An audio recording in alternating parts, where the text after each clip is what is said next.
Gio, how do we unite our Filipino community behind all this tragedy? What can we learn from this?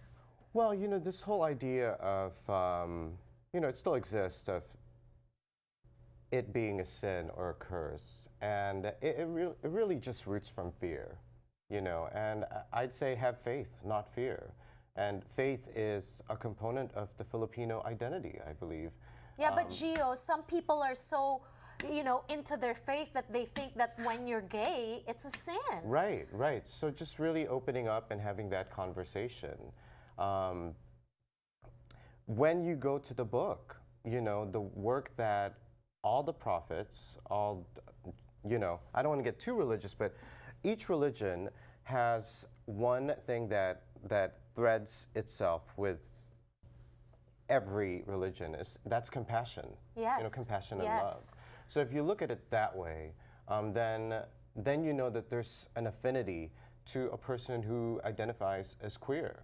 Okay, para sa mga Pilipinong hindi nakakaintindi, ano ba itong queer? They keep saying queer over and over again. What does it mean? Can we spell it out for our Filipinos?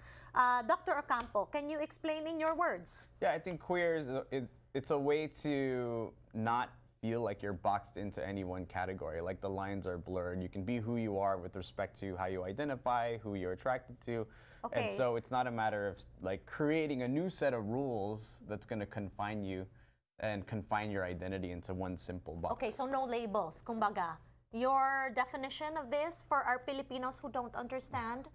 Yeah, I would say queer is the thing that escapes straightness and heterosexuality and heteronormativity. Oh, you use that word too. I hear it from you, Gio. Which is just the way that straightness becomes normal and heterosexuality becomes normal. And so queer is inclusive, some would say, of gay, lesbian, and different sexual orientations. Okay, your message, Gio, to our kababayans that are watching, what can they take away from this panel today?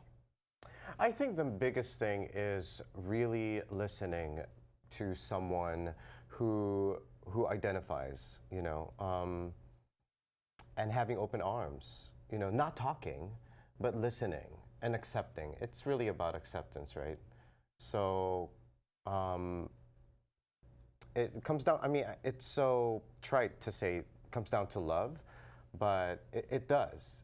It does. And this whole notion of it being a sin has to be decimated from the vocabulary, because if anything, I take it with pride, with strength, and I feel that it's a gift.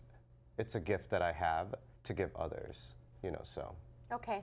And James, your message to our kababayans out there in the face of all of this, what can they take away from this panel? I think, there are LGBTQ Filipinos, and we are in the community, and we are in your families, and, we are your friends. And I just want to invite people to fight for us and to fight with us for the right to live.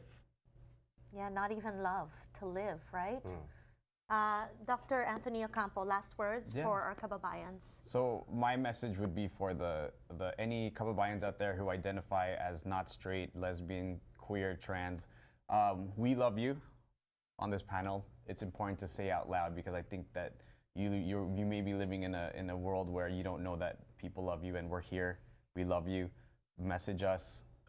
Seek us out, because we are definitely going to be your love and support if your family's not there for you. So that's my message. All right. I want to say thank you so much in behalf of Dr. Anthony Ocampo, James McMaster, Giovanni Ortega. It has been an honor and a privilege to talk about this, because we don't in our community, and it's time we do. So maraming salamat for listening and for watching. I hope you take away a message of love and unity as you go into your families this afternoon. Maraming salamat po.